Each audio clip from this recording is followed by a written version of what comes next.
today's tutorial, I've got a little bit of technical goodness for those of you who are working on your cocktail piano, which I know is loads of you out there who watch the channel, and also you guys who are trying to improve your jazz or your blues playing. What I'm going to be looking at is how we can improve the sections at the end of chord progressions and our turnaround sections. Those are the sections of chord progressions that are often quite dull, unpredictable and safe, yeah? In a typical song, a typical progression, most of the musical interest, most of the originality is at the start and in the middle of the progression. And when we get towards the end, as we chase back towards the tonic chord, say we're in the key of G major here, things start to get a bit predictable. So typically in the last 3 bars of a progression, you might get something like this: A minor 7, D7, G, back home, back to the tonic chord. And you're kind of sat there, you know, having had this really sort of cool, exciting progression. It's like, yeah, there we are at the end. Come on, hurry up, hurry up, hurry up. Let's get back to the cool bits. This is really boring. And, you know, it's easy for those bits to kind of sag, okay? And you know, to let the rest of your improvisation down. So let's have a look at making them more interesting, yeah? Just before we do, quick plug for my crowdfunding campaign, which is going on at the moment, patreon.com/Bill Hilton. If you can spare just $1, maybe $2 to support what I'm doing on the channel, that would be awesome. That means I can take on less other work and kind of free up time to make more of these videos and write more books and all the rest of it. So quick ad break there, but do please, when you finish watching a video, go and check out patreon.com/Bill Hilton.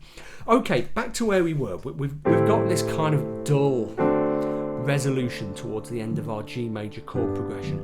That, by the way, is something we might call a 2-5-1 progression, because it's very, very common in jazz, very, very common indeed. We've got a chord based on the 2nd degree of the scale, which is A minor 7, and then a chord based on the 5th degree of the scale, which is D7, resolving to the tonic number 1. So 2-5-1. How do we make that more interesting? Okay, basically there are 2 strategies that we can pursue.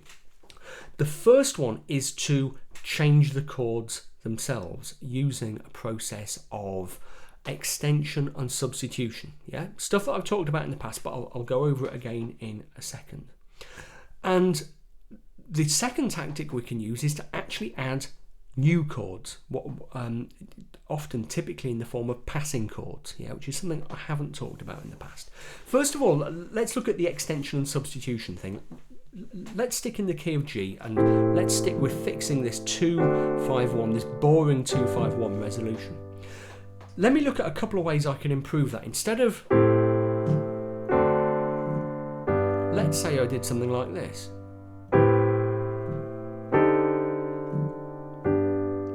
That's kind of a better, more interesting sound. Okay, so instead of the A minor 7, I've gone up and created A minor 9, yeah, by taking my basic A minor 7 chord and stacking another 3rd on top. Okay, A minor 9, and then, so that's kind of extended the A minor chord.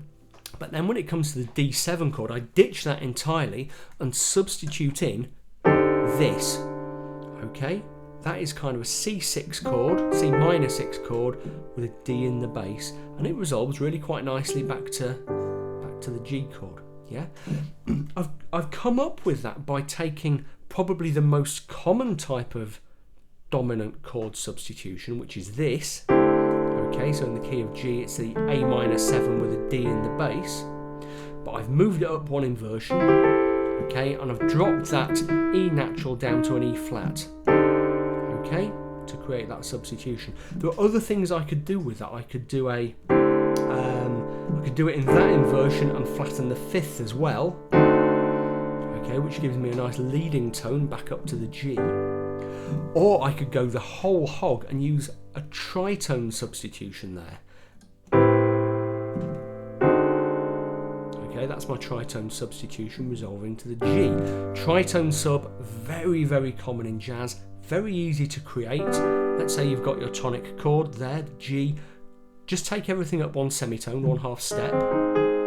But instead of playing the normal major chord, play a dominant 7. okay, like that.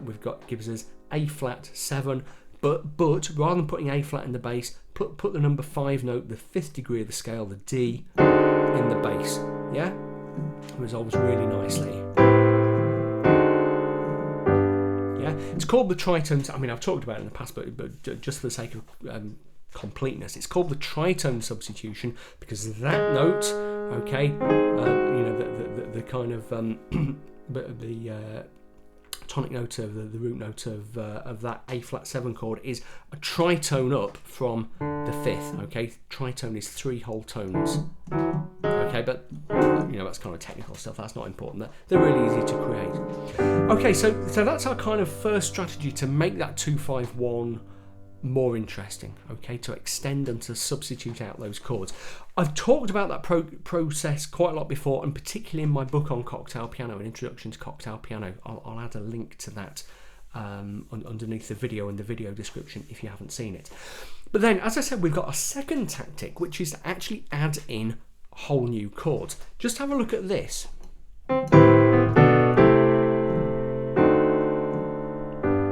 Okay, I'll do it again.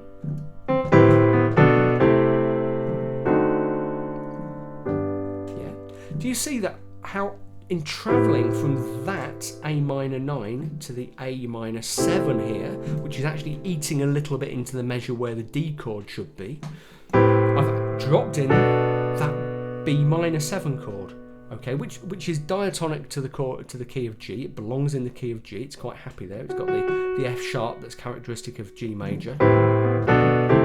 Yeah, and then I've done my kind of half tritone sub, which we looked at earlier, to get back to the G. And that's a really cool thing to do, just to drop in those chords, because it also gives you rhythmic possibility. Listen again to what I did. Yeah, I can really jump around and bounce off those chords.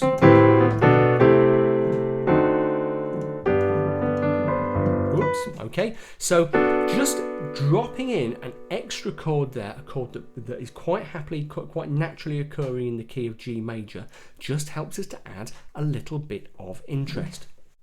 Okay, let's look at a kind of similar example in a different key. Let's imagine we're in the key of F major this time, and we're looking at a turnaround section. So we've kind of got to the end of our piece, yeah, end of our chord progression. And we've now got marked in our score, marked in our copy of the song, we've got a turnaround that's really simple, just a bar of F, followed by a bar of C7, the dominant chord, which should take us back to the start of the progression. That's kind of boring. 2, 3, 4, 1, 2, 3, 4. Oh, dull. Everyone fall asleep. We're just desperate to get back to the start of the progression and some interest. So again, we can use the same principles. We can use extension, we can use substitution, we can use passing chords to create more interest. So let's imagine that we're at the end of the progression, we're about to go into that turnaround, but instead of going for the straight F and C chord, we do this.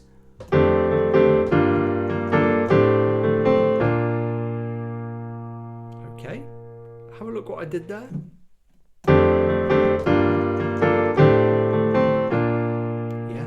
Couple of very interesting things going on there. So that first chord that I jump onto, that dominant chord leading into the turnaround really makes you expect the F, but straight F. Instead, what I did was play this chord, okay, which is an F6 with an added 9. Kind of cool, kind of jazzy sound there. But then I dropped in a passing chord, but for much longer than I did in the first example. Okay, to G minor 7, jumped up to G minor 9, back to the F6 with the added ninth, but with an A in the bass. Notice how I'm kind of climbing up a scale here. Okay, and then I'm just hanging there on that B flat. I could even make it a G major 7. I'm deliberately a G flat major, G minor 7. I'm deliberately avoiding going to a chord like the dominant, okay? And again, that kind of defies your expectations. It's not quite what you think is going to happen. It sounds kind of cooler. That, as you'll notice, especially if we're playing in a cocktail style, that's kind of a more contemporary sound. Okay, Okay, so what we could do if we wanted a more traditional cocktail sound there is just drop in something like that at the end, a nice kind of B flat minor 7 with a C in the bass. Yeah. The trick is with it, finding these chord substitutions and extensions and stuff, to let your fingers kind of do the exploring. You know, you can kind of look them up. There are loads available online. Loads of different people do them in different ways. The best thing to do is just kind of try building out your own chords. Yeah. Let's just play that one more time so you can see what I'm doing. Okay. And again, the greater movement allows me to create rhythmic effects. Okay, that would be much more difficult if I was just playing 1, 2, 3, 4, 2, 2, 3, 4. And again, as usual, it's all kind of about experimentation and finding your own way and kind of doing more than just settling for the chords in front of you in the progression. Okay, so there we are. Thanks very much for watching. As usual, quick plugs. I've already mentioned my Patreon campaign. If you want to refresh your knowledge of chords, of course, How to Really Play the Piano, my book on chords and harmony is really useful for this kind of stuff. You know, you need to be able to read piano music, but that's about it. And as I said, my book on cocktail piano covers a great deal, actually, about kind of fancy cocktail chords and jazz chords, which is really what they are, but we'll call them cocktail because that's the style we're working in, and substitution and stuff like that. So I'll add links to those and things you can click and so on and so forth. And there we go. I'm hoping to crack out one more tutorial this month, August. So hopefully I will see you again pretty soon. Take care. Bye bye.